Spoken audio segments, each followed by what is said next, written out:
Everyone, क्या हालचाल, कैसी चल रही है पढ़ाई लिखाई। तो welcome to Unfiltered by Unacademy. Basically अपन यहाँ पे क्या करने वाले हैं ना, कई बार क्या होता है यार, वर्चुअली तो अपन लर्नर से बात करते ही हैं प्लस, लेकिन एक बार फेस टू फेस बात करने की बात ही अलग होती है कि यार सामने जिसको मैं पढ़ा रहा हूँ, जो यूट्यूब पे बार बार लाइव सेशन अटेंड कर रहा है, प्लस पे अपनी क्लासेस कर रहा है, तो यार चैट में ही बात हो पाती है, कभी फेस टू फेस बात करने का मौका नहीं मिलता है।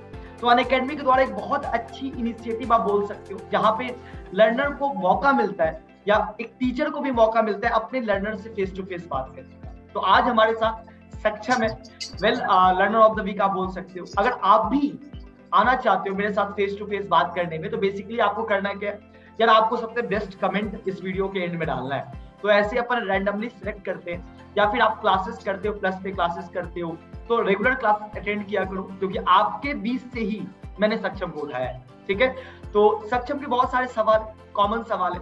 बेसिकली ये वो सवाल है जो आपके जैसे कई सारे बच्चों के हैं। ठीक है, तो सक्षम ने से मैंने बोला कि यार चलो, जो भी तुम्हारे क्वेरीज होंगे मैं पूरी कोशिश करूंगा कि उसका बेस्ट पॉसिबल आंसर देने का। और अगर सपोज करो आपके भी कुछ क्वेरीज हैं, तो आप चैट में या फिर वीडियो के एंड में आप बता सकते हो, अगर कुछ क्लियर नहीं हो पाता है तो। वैसे सक्षम बहुत सारा सवाल पूछने वाला है, मैं उसको बहुत अच्छे अच्छे आंसर दूंगा। और आप देखना कि आपके अगर कोई सवाल रह जाते हैं तो आप चैट में बिल्कुल डालो, और हम लोग देखेंगे कि क्या सवाल है, और कोशिश करेंगे आपके सवाल को भी लेने का। बाई चांस अगर छूट जाता है तो next time you will be the learner of the week, और अब आपके साथ डिस्कशन करेंगे आपके सवालों के साथ। तो स्टार्ट करते हैं, पहले सक्षम का वेलकम करते हैं। हेलो सक्षम, कैसी चल रही है पढ़ाई लिखाई, बताओ क्या चल रहा है? हेलो सर, ठीक चल रही है। अच्छा, ठीक तो ही अब चल रही है, बस थोड़ा कभी कभी मोटिवेशन लूज हो जाता है। और जैसे 2 साल से तैयारी कर रहे हैं, तो मतलब अब ऐसा लगता है कि बहुत ज्यादा हो गया, पढ़ने का मन नहीं करता। हाँ नहीं, ये बिल्कुल मोटिवेशन होता बहुत लूज है। हो गया। जो 2 साल से तैयारी कर रहे हैं तो फिर लगता है कि यार आप क्या ही कर रहे हैं, क्योंकि सिचुएशन भी ऐसा ही बना हुआ है। माहौल कोरोना का टाइम चल रहा है, बाहर जाने का कम मौका मिलता है, तो एक ब्रेन कहते हैं ना कि एक तरह की चीजों को देख देख के वो बोर टाइप का हो गया है। बट बेसिकली मैं ऐसा ही बोलना चाहूंगा सक्षम, ये सिचुएशन अभी हर एक के साथ, मतलब हर स्टूडेंट ये सेम सिचुएशन जो तुम अभी फेस कर रहे हो, ये सब बच्चा फेस कर रहा है। अब तुम सोचो कि इसी में कुछ बच्चे ऐसे होंगे जो इस सिचुएशन को कोप अप करके और बिल्कुल अपनी पढ़ाई को अलाइन किए होंगे। तो अब सिलेक्शन भी उन्हीं का होगा। तो मुझे पता है कि तुम जिस सिचुएशन में हो, वैसे सारे बच्चे इसी सिचुएशन, लेकिन तुम्हें अपने ड्रीम पे फोकस्ड रहना है कि भाई मेरे को इस बार सिलेक्शन लेना है तो लेना है, कोई नहीं रोक सकता मेरे को। और चीजों को देखो, होता है कि कई बार तुम कई घंटों तक पढ़ाई नहीं कर पाते, तो ब्रेक करके पढ़ाई कर लो। और अभी के टाइम पे मैं मानता हूँ कि आप बाहर कम जा पाते होंगे, तो थोड़ा बहुत गाना सुन लिया, थोड़ा बहुत दोस्तों से बात कर लिया, तो अपने दिमाग को आप हल्का फुल्का एक्सरसाइज में लगा सकते हो। क्योंकि अभी मैं सही बताऊं तो जब तक आप बाहर नहीं जाते हो ना, तब तक आपका वो माइंड का वो कहते हैं ना कि रिलैक्स अपन फील नहीं कर पाते। अब कोरोना के टाइम पे ऐसे ही होता है, मैं भी घर में दिन भर रहता हूँ तो लगता है कि पता नहीं कहाँ पे हूँ, ऐसा फील होता है। बट थोड़ा गाना सुन लिया, कभी कभी 10-15 मिनट का यूट्यूब पे ऐसे स्क्रॉल कर लिया, तो हो जाता है, मूड फ्रेश हो जाता है। या फिर तुम ऐसा भी कर सकते हो, IIT जेईई के जो बहुत सारे स्टूडेंट अपना वो डालते हैं ना, वीडियोस डालते हैं लाइफ एट IIT, तो कई बार मोटिवेशन के लिए तुम उन वीडियोस को देखा करो। ठीक है, तो वो वीडियोस देखोगे ना लाइफ एट IIT और ये सब, तुम्हें लगेगा, फील आएगा कि हाँ यार IIT में ऐसा होता है, तो मेरे को जाना है। तो वो ऐसे ऐसे वीडियोस यूट्यूब पे सर्च करके देखा करो, तो हमेशा मोटिवेटेड फील करो। ठीक है, फिर ऐसे देखते हैं, फिर मतलब आता है मोटिवेशन, फिर पढ़ने लगते हैं। तो कभी कभी बहुत ऐसा होता है कि ऐसे वीडियोस देख के फिर पढ़ने लगे, लेकिन फिर कुछ टाइम बाद फिर ऐसा हो जाता है कि क्या कर रहे हैं, बहुत दिक्कत होती है। नहीं बिल्कुल ऐसे होते रहते हैं, होगा, अप्स एंड मुझे डाउन्स। पता है। मोटिवेशन बहुत टाइम तक तो नहीं रहता, कुछ टाइम तक रहता है, लेकिन जिस टाइम तुम डीमोटिवेटेड फील करते हो, उस टाइम तुम्हारे पास तुम्हारा टीचर है, एडुकेटर है तुम्हारे पास, तुम लाइव क्लासेस करते हो या फिर स्पेशल में क्लासेस करते हो, यूट्यूब पे क्लासेस करते हो, तो कंटिन्यूअसली तुम टीचर के साथ में रहते हो, तो तुम उनसे थोड़ा सा गाइडेंस ले सकते हो, उनसे बात कर सकते हो। क्योंकि यार अभी के टाइम पे बहुत इंपॉर्टेंट है कि आपको कोई मेंटर चाहिए। जैसे तुम्हारे पास इतना अच्छा अपॉर्चुनिटी है, जब तुम प्लस पे या स्पेशल मेरी क्लासेस करते हो, और भी बहुत सारे टीचर्स की करते हो, तो तुम उनके साथ प्रॉब्लम शेयर कर सकते हो, और हमेशा शेयर किया करो। मतलब अगर तुम ये सोचते हो कि अगर मैं प्रॉब्लम में हूँ और मैं किसी के साथ शेयर नहीं करूँ, तो कई बार क्या होता है, वो प्रॉब्लम धीरे धीरे तुम्हें वो तुम्हारा लॉस करेगा, समझ रहे हो, तुम्हारी कंसिस्टेंसी ब्रेक होगी। तो इससे बेटर है कि तुम सामने वाले से अगर शेयर कर दोगे ना, तो सामने वाला तुम्हें कुछ ना कुछ पॉजिटिव बात ही बताएगा और फिर मोटिवेशन तुम्हारा हाई हो जाएगा। तो शेयर किया करो, कभी मेरे से कर लिया करो या कोई भी एडुकेटर जिनसे तुम क्लासेस ले रहे हो उनसे शेयर किया, हमेशा शेयर किया। या फिर अगर घर में भी माँ बाप है तुम्हारे, बड़े भैया होंगे, बड़ी दीदी होंगे, तो जब भी आप डिमोटिवेटेड फील करो ना, तो कभी अपने अंदर मत रखा करो इन बातों को, आप सामने वाले से एक बार शेयर करके देखो। मैं बता रहा हूँ कि जितना बार आप शेयर करोगे ना, आपको ऐसा फील होगा कि हाँ इस बार कुछ तो लोड हल्का हुआ है, वो चीज फील होगा। एक बार ट्राई करके देखना चाहिए, समझे? ये सर, और मतलब ये भी पता है सर, मतलब जैसे अब हो रहा है कि बिट सेट भी हो रहा है, और सर अभी एचआरडी मिनिस्टर का भी इस तरह है कि 7 o'clock पे सेशन होगा कि कब जेईई मेंस के ऊपर डेट्स पे। तो सर मतलब अब वो फिर से आ रहा है कि अब जेईई मेंस होना ही है, और सर इतना टाइम बचा नहीं है। और सर ऐसे ही मतलब बहुत मतलब रूमर फैले कि जैसे सर मिथ है कि जैसे बिट्स में जिसको सीएस मिलती है वो आईआईटी होता है। हाँ, मतलब आईआईटी नहीं होता है जो सीएस मिलती है। मतलब अगर आप बिट्स में सीएस ले रहे हो तो आपका आईआईटी क्वालिफाई करना ही जरूरी है।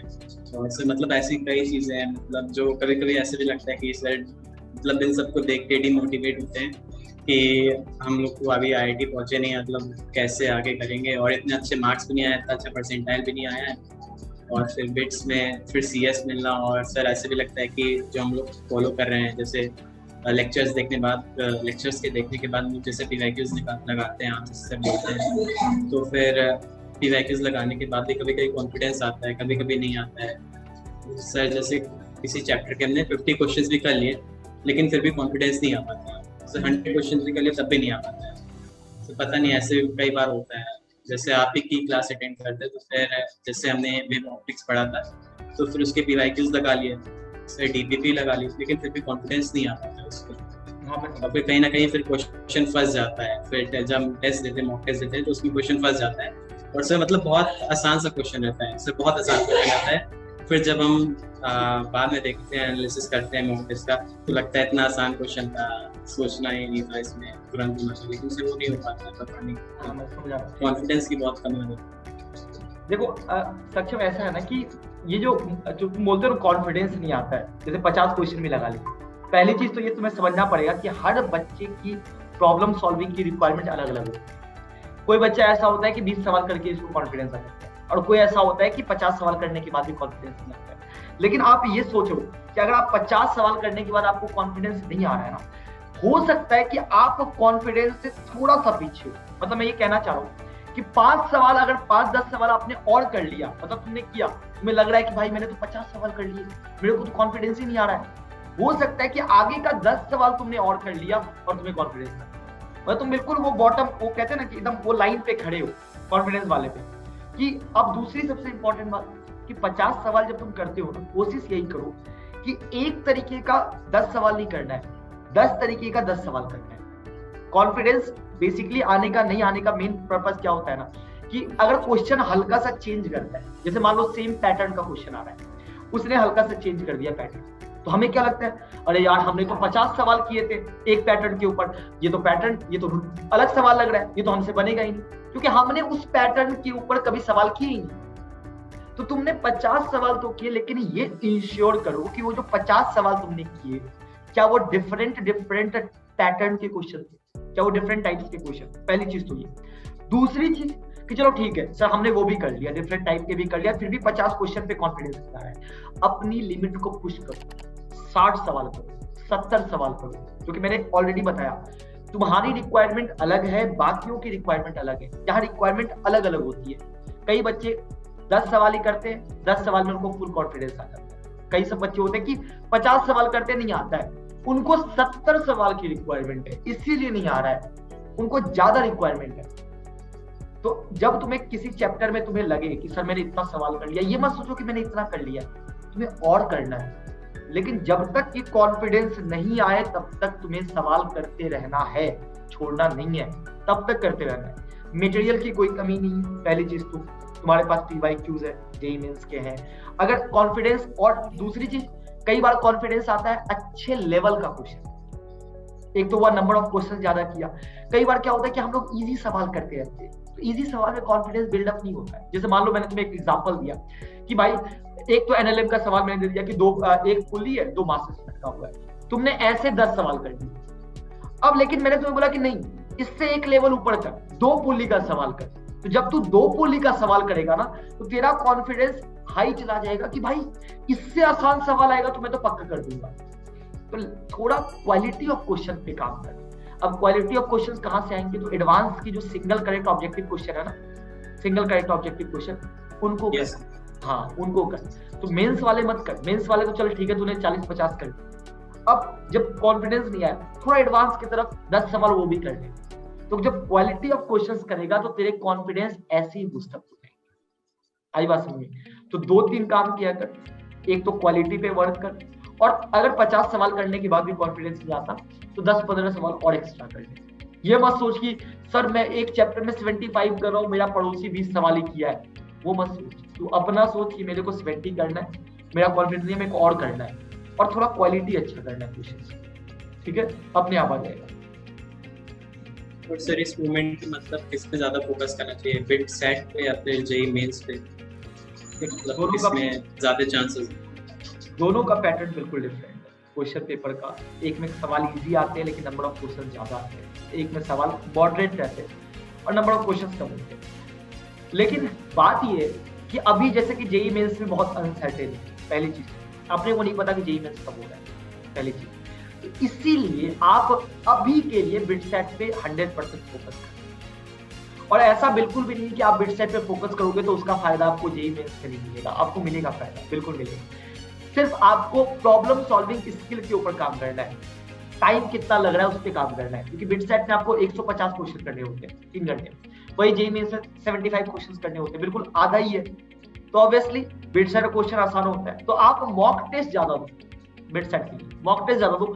लेकिन जब रिवीजन कर रहा है तो रिवीजन कर रहा है कि सर मैं तो बिट सेट के ऊपर पूरा फोकस कर रहा हूँ क्योंकि उसमें इजी क्वेश्चन आते हैं। तो जेई मेंस में भी 60% सवाल इजी होते हैं, 40% सवाल मॉडरेट होते हैं या थोड़ा लेंथी होते हैं। तो अगर तूने बिट सेट की तरफ फोकस किया भी तो तू जेई मेंस का 60% सवाल की तरफ भी फोकस कर रहा है।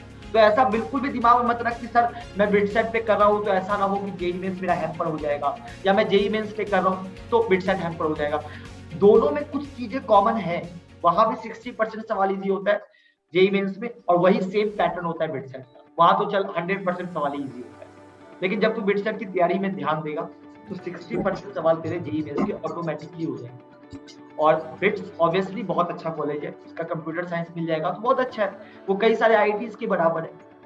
तो अभी फिलहाल जैसे कि जेई मेंस का डेट अगर अनसर्टेन है, पता नहीं अपने को, तो हम बिट सेट के ऊपर फोकस कर सकते हैं, कोई दिक्कत की बात नहीं, दोनों को साथ लेकर चल सकते हैं बेसिकली, ये कर ठीक है। और सर कभी कोई मॉक टेस्ट में ऐसा होता है, जैसे बिट सेट की मॉक टेस्ट मैंने 2019 का दिया था, तो फिर सर उसमें एकदम से 370 आ गए 450 में से। और फिर सर 2017 का दिया था तो उसमें 220 आ गए थे। मतलब कभी कभी बहुत वेरिएशन हो जाता है मार्क्स में, मतलब 370 को देख के इतनी खुशी हो जाती है कितना ज़्यादा आ गया, फिर 220 पे पहुँच जाते हैं, तो फिर ऐसा लगता है कि यार वो अच्छा गया था, क्या दिक्कत हो रही प्रिपरेशन में, अच्छी नहीं कर रहे हैं। फिर ऐसे कई डाउट्स आते हैं माइंड। जैसे मेंस की बात कर लें तो फिर कभी कभी सर मतलब एक बार तो स्ट्रिक हो जाते हैं सर मार्क्स पे, जैसे 120-130 के ऊपर पढ़ता नहीं है, फिर सर जैसे लिमिट्स पुश करो तो फिर 150 पहुंचता है। तो कभी कभी ऐसे भी आ जाते हैं कि सर 150 से डायरेक्ट 70 पे आ जाते हैं, सर पूरा 300 में से 70 आ जा रहा है। तो सर मतलब कभी कभी ऑर्गेनिक में सर नेगेटिव में चला जा रहा है, सर एक दो बार मैं ऑर्गेनिक मतलब नेगेटिव में मार्क्स आते हैं। तो सर ऐसे कई बार आते हैं, तो बहुत डाउट्स आते हैं कि शायद कर भी पाएँ ना कर पाएँ, ऐसे बहुत लूज कर देते हैं। तुम्हें 2 चीज वर्क करना पड़ेगा। एक तो पहली बात तो एग्जाम का फियर, ये तुम्हें हटाना पड़ेगा। क्योंकि जैसे तुम मॉक टेस्ट देते हो, मॉक टेस्ट मान लो तुमने एक दिया तुम्हें 150 आया, एक में तुम बोल रहे हो 70 आ गया, ये वेरिएशन आ रहा है बहुत ज्यादा। सबसे पहले तो अपने मॉक टेस्ट की फ्रीक्वेंसी बढ़ा दो, पहली चीज। ये गैप ज्यादा नहीं होना चाहिए, जैसे एक मॉक टेस्ट तुमने आज दिया तो अब ऐसा नहीं कि एक मॉक टेस्ट हम 10 दिन के बाद, मॉक टेस्ट की फ्रीक्वेंसी बढ़ाओ। ऐसा क्यों बोल रहा हूँ?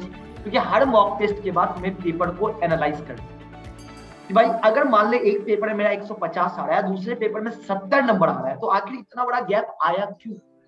क्या वो पेपर आसान था? क्या ये पेपर टफ था?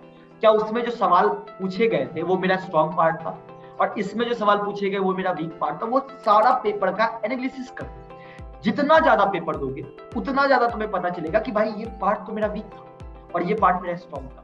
उसके बाद तुम्हें करना क्या, 3 दिन, मान लो तुमने 3 दिन पे एक मॉक टेस्ट दी, तुम्हें पता चला कि तुम्हारा रोटेशन वीक है, या तुम्हें पता चला तुम्हारा ऑर्गेनिक केमिस्ट्री में तुम्हें हाइड्रोकार्बन्स नहीं आता है, तो वो दोनों पार्ट से अगर अगली बार सवाल आएगा तो तुमसे बनना चाहिए। तो तुम्हें काइनेमेटिक्स और हाइड्रोकार्बन पे 3 दिन प्रॉपर फोकस करना है कि अगली बार उसके सवाल गलती नहीं होनी चाहिए। क्योंकि मॉक टेस्ट अक्सर होता क्या है, हम बेसिकली मॉक टेस्ट तो देते हैं, पूरा देते हैं, अच्छे से देते हैं मॉक टेस्ट बैठ के, लेकिन कभी हम लोग ये प्रॉपर एनालिसिस नहीं करते कि आखिर, और वो एनालिसिस क्या होता है। एनालिसिस मतलब लोग बहुत मिसअंडरस्टूड करते हैं कि हाँ देख लिया, अच्छा सर यही एनालिसिस, फिजिक्स में सर 50 नंबर आया, केमिस्ट्री में 30, हाँ ये मेरा एनालिसिस हो गया। एनालिसिस को नहीं कहते। एनालिसिस का मतलब होता है कि फिजिक्स में 50 नंबर आए, हमने 70 नंबर का अटेम्प्ट किया, 20 नंबर के क्वेश्चन मेरे गलत हुए, 50 क्वेश्चन मेरे सही हुए, 50 नंबर के क्वेश्चन सही हुए। तो अब 20 नंबर के जो गलत हुए हैं वो कौन कौन से टॉपिक के हैं, जो 50 नंबर सही हुए वो कौन कौन से टॉपिक के, कौन कौन से क्वेश्चन मैंने लीव किया, ये एनालिसिस होता है। अब तुमने तीनों सब्जेक्ट का एनालिसिस करना है, वीक पार्ट को अलग करना है, अगली बार उस वीक पार्ट को तुम्हें प्रॉपर पढ़ के जाना है, ताकि अगली बार जब उस वीक पार्ट से सवाल आए तो तुमसे वो सवाल बनना चाहिए। तो ये वेरिएशन धीरे धीरे रिड्यूस होगा। अभी क्या हो रहा है ना कि किसी पेपर में तुम्हारा फेवरेबल पेपर आ गया कि भाई तेरे Newton's law of motion of friction strong है, उससे सवाल आ गया तो तुम अच्छा स्कोर कर लिए, बट तुम्हारा रोटेशन वीक है, अगले पेपर में रोटेशन का सवाल आ गया, सवाल बना ही नहीं तुमसे, तुम्हारा सीधा मार्क्स डाउन चला गया। क्योंकि भाई एग्जामिनर के पास तो क्वेश्चंस तो लिमिटेड है, 25 क्वेश्चन ही देने हैं, लेकिन चैप्टर्स फिजिक्स में बहुत ज्यादा है। तो कई बार क्या होता है कि पेपर हमारे फेवरेबल आ जाता है तो हम खुश हो जाते हैं कि सर मेरे तो 150 150 150 मार्क्स आ गए, और कई बार पेपर मेरे फेवरेबल नहीं आता है। तो ऐसा क्यों करना, हम हर पेपर को अपने फेवरेबल क्यों नहीं बनाए? वो तभी हो पाएगा जब अपने हर वीक पार्ट पे वर्क करके उसको स्ट्रॉन्ग वाली कैटेगरी में एंट्री करवाओ, और वो तभी होगा जब आप पेपर को प्रॉपर एनालाइज करोगे कि सर मेरा ये पार्ट वीक है, फिर टीचर से बात करो कि सर मेरा ये वीक है, मैकेनिक्स वीक है, तो बताओ मैं कहाँ से कवर करूं। तो टीचर तुम्हें गाइड करेगा कि अब मैकेनिक्स तू यहाँ से यूट्यूब से कर, प्लस से कर या स्पेशल से कर। उस पे तुमने वर्क किया, अब तुमने अगले टेस्ट में पूरा कॉन्फिडेंस के साथ दिया कि इस बार मैकेनिक्स का सवाल अगर आता है तो मैं गलती नहीं करूंगा, तो ग्रेजुअली इंक्रीज करेगा। ये ध्यान रखना कि अचानक से रातों रात तेरा नंबर नहीं बढ़ता है, वो धीरे धीरे ग्राफ ऊपर जाता है। और तू 2 साल से तैयारी कर रहा है, तेरे को पता है कि वो तुरंत में नहीं होता है। पहले तेरे हो सकते हैं 100 आएंगे, तू थोड़ा वर्क करेगा 110 आएगा, फिर अगले टेस्ट में 115 120, वो धीरे धीरे ग्राफ ऊपर जाता है। तो इसीलिए वीक पार्ट पे वर्क करना स्टार्ट कर और पेपर का प्रॉपर एनालिसिस कर, या हम कहाँ मिस्टेक कर रहे हैं, और खुद से एनालिसिस नहीं कर पाता है तो टीचर की हेल्प ले ले कि सर ये मेरा प्रॉपर है, आप बताओ मेरे को क्या करना है। अगर खुद से नहीं कर पाते हो लेकिन उस पर वर्क कर, तब होगा, तब पेपर अच्छा करेगा। समझा? उससे जैसे बिट सेट एग्जाम में जैसे कुछ चैप्टर्स नहीं आते तो फिर उसको छोड़ना क्या सही रहेगा? नहीं, या फिर उनको भी मतलब बिट सेट के लिए आपको एक चैप्टर भी लीव नहीं करना है, क्योंकि अगर आप सोच रहे हो कि मेरे को सीएससी लेना है बिट सेट, तो आपके पास 450 नंबर में कहीं ना कहीं आपको 380 90 400 इसके आसपास चाहिए मार्क्स, यानी कि लगभग आपका 100% सिलेबस कंप्लीट होगा। क्योंकि अगर आप ये सोच के चल रहे हो कि सर मेरा तो 90% सिलेबस कंप्लीट है, क्या गारंटी है कि आप 90% बिल्कुल एक्यूरेटली 100% एक्यूरेसी के साथ पेपर अटेम्प्ट करें? क्योंकि बिट सेट में पेपर टफ नहीं आते, तो आप बेसिकली डेप्थ तक मत पढ़ो किसी चीज को। सपोज मेरे को आज किसी केमिस्ट्री का केमिकल बॉन्डिंग नहीं आता है, तो ठीक है, मैं केमिकल बॉन्डिंग को बहुत डेप्थ तक नहीं पढ़ूंगा, लेकिन मैं ऐसा पढ़ लूंगा कि एटलीस्ट सरफेस तक पढ़ लूं कि डायरेक्टली अगर फैक्चुअल क्वेश्चन आते हैं या डायरेक्टली फॉर्मूला बेस्ड सवाल आता है तो मैं टिक करके आ जाऊं।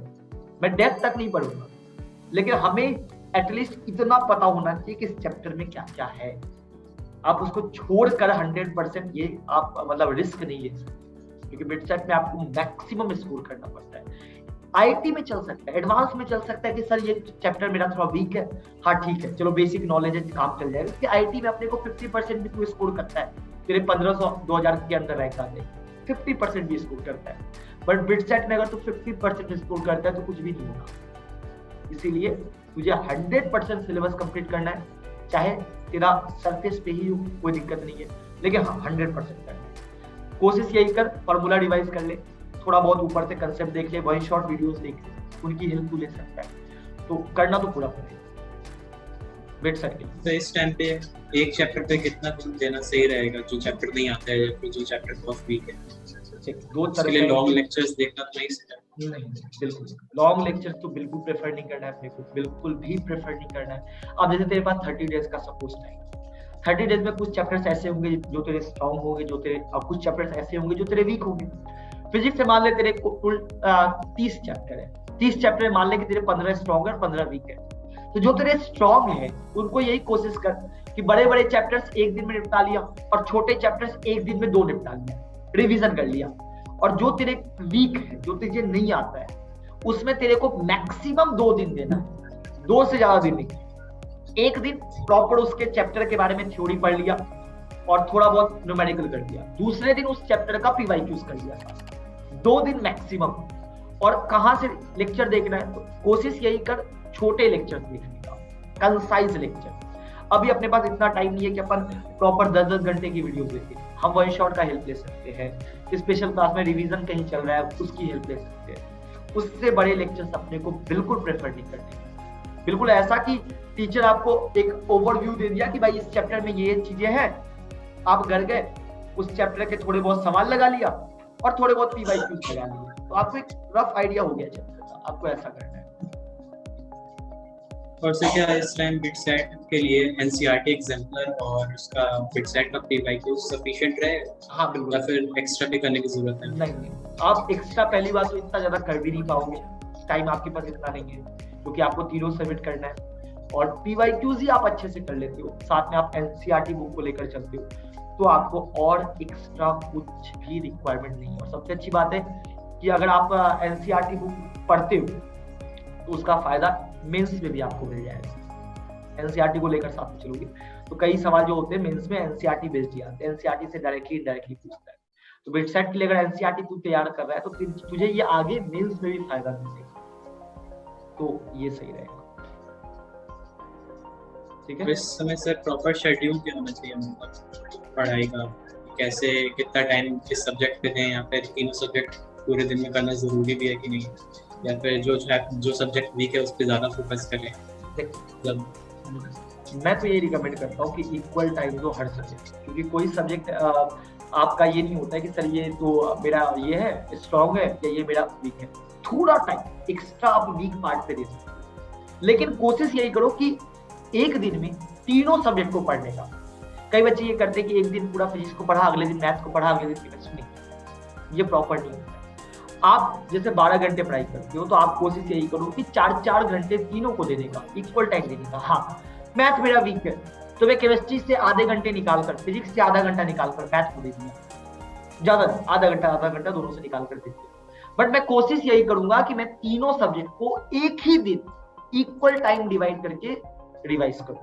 प्रॉपर यही होता है, क्योंकि अगर तुम एक दिन एक सब्जेक्ट पढ़ेगा ना, 2 दिन के बाद जब वो सब्जेक्ट आएगा जो पढ़ा होगा वो भी भूल जाएगा। इसीलिए हर दिन इक्वली पढ़ना है और टाइम इक्वली डिवाइड करना है, थोड़ा सा प्लस माइनस चल सकता है। ठीक है, और से जितना टाइम पढ़ते हैं उतना टाइम प्रोडक्टिव दिन पढ़ाई नहीं हो पाती है, मतलब पूरा टाइम का यूटिलाइज नहीं कर पाते। मतलब हमने जैसे 6 घंटे पढ़ा, 9 घंटे पढ़ा, तो फिर पूरा 9 घंटे की नॉलेज नहीं गेन कर पाते, तो लगता है कि उतना अच्छा नहीं कर रहे। सर ऐसे भी बहुत आदत होते हैं। ब्रेक में पढ़ा, थोड़ा ब्रेक ले लेंगे। अब क्या होता है, जैसे मान ले मुझे कोई बोला कि 4 घंटे आप पढ़ो लगातार, तो मेरा ऐसा नेचर है कि मैं 4 घंटे लगातार बैठ तो नहीं पाऊंगा। तो अब मैं कोशिश पूरा कर रहा हूँ 4 घंटे बैठ के पढ़ने का, बट एक्चुअल में वो प्रोडक्टिविटी हो सकता है 1.5-2 घंटे की है। अब मान ले तू लगातार 9 घंटे पढ़ता है, तो वो मत किया कर। तू एक टारगेट बना ले दिमाग में कि हाँ मेरे को 1 घंटा भी केमिस्ट्री का ये पार्ट खत्म करना है। तू 1 घंटा केमिस्ट्री पढ़ा, 15 मिनट का ब्रेक ले लिया, फिर दिमाग में एक टारगेट बनाया कि मेरे को 30 सवाल करना है अगले 1 घंटे। तो वो छोटा छोटा टारगेट बना और 15-15 मिनट ब्रेक के साथ पढ़, उससे एफिशिएंसी ज्यादा निकलेगी इन कंपैरिजन कि तू 4 घंटे पढ़ रहा है। तो उसमें क्या होता है कि आदमी आदमी को तो लगता है कि मैं 4 घंटे टेबल पे बैठ गया हूँ, बट वो शायद 4 घंटे की जगह पे 2 घंटे की एफिशिएंसी आती है। तो छोटा-छोटा टारगेट बना और टारगेट के हिसाब से अपने दिमाग को सेट कर कि मेरे को ये 30 सवाल 1 घंटे में करना है तो करना है, और फिर उसके हिसाब से वर्क करना, एफिशिएंट रहे बस। यस, ठीक है, तो ये सक्षम के बहुत सारे सवाल थे। अगर आपके भी अगर ऐसे सवाल है तो आप चैट में कर सकते हो, या फिर आप वीडियो के बाद एंड में भी कर सकते हो सकता है कि आपके कुछ सवाल होंगे जो शायद सक्षम में नहीं पूछे होंगे। तो जो भी सवाल आते हैं ना, वो सवाल आप कमेंट में किया करो, और जिसका सबसे अच्छा कमेंट होगा, और बेसिकली अगर आप रोज लाइव क्लासेस अटेंड करते हो, हमारे प्लस पे करते हो, या फिर आप यूट्यूब पे करते हो, तो हम वहीं से लर्नर ऑफ द वीक लेते हैं। तो नेक्स्ट बार हो सकता है कि आप यहाँ पे दिखो लर्नर ऑफ द वीक में, तो बहुत अच्छा लगता है, ऐसे बहुत अच्छा लगता है कि आप वर्चुअली जिससे बात करते हो, चैट में बात करते हो, जिसको आप पढ़ा रहे हो, तो उससे फेस टू फेस बात करना, तो ऑब्वियसली बहुत अच्छा एक्सपीरियंस होता है। ठीक है, तो बहुत अच्छा लगा सक्षम से बात करके। तो फाइन सक्षम, इसको यहीं पे एंड करते हैं मीटिंग को, और बाकी जो भी तुम्हारे डाउट्स होंगे वो वीडियो के एंड में कमेंट में कर, ठीक है। So all the best for your JEE Mains and BITSAT exam, और वो जो भी एग्जाम जो आप देने वाले हो, चाहे वो WBGE का हो, तो उसके लिए ऑल द बेस्ट। और कोई भी दिक्कत, कभी भी कोई भी इश्यू आए, मेरी स्पेशल क्लासेस होती है, अगर आप प्लस पे नहीं हो तो स्पेशल क्लास आप अटेंड किया करो, बट सबसे इंपॉर्टेंट है यू शुड शेयर किया करो, चाहे मेरे से करो, अपने भाई से करो, अपने माँ बाप से करो। प्रॉब्लम्स कभी भी आए लाइफ में, कई लोग बोलते हैं कि स्टूडेंट के लाइफ में प्रॉब्लम्स कहाँ हो, बट ऐसा नहीं होता है। मैं भी स्टूडेंट रहा हूँ, और होते हैं प्रॉब्लम, और जेन्युइनली उनके सॉल्यूशंस चाहिए होते हैं, वो सॉल्यूशन बहुत इंपॉर्टेंट होते हैं। ठीक है, तो इसीलिए प्रॉब्लम्स आप शेयर किया करो। आप पब्लिकली नहीं शेयर कर सकते हो, आप प्राइवेटली प्लस पे या वहाँ मैसेज कर सकते हो, कोई दिक्कत की बात नहीं, सबके अपने अपने प्रॉब्लम्स होते हैं, और कोई भी प्रॉब्लम होता है आप अपने एडुकेटर के साथ शेयर किया करो। और अनअकैडमी के एडुकेटर इतने फ्रेंडली हैं कि अगर कभी भी आपके कोई इश्यू आएंगे तो वो पक्का आपके प्रॉब्लम को एड्रेस करेंगे ही करेंगे। ठीक है, सो ऑल द बेस्ट, मिलते हैं, देखते हैं अगली बार कौन होता है लर्नर ऑफ द वीक में। Bye bye.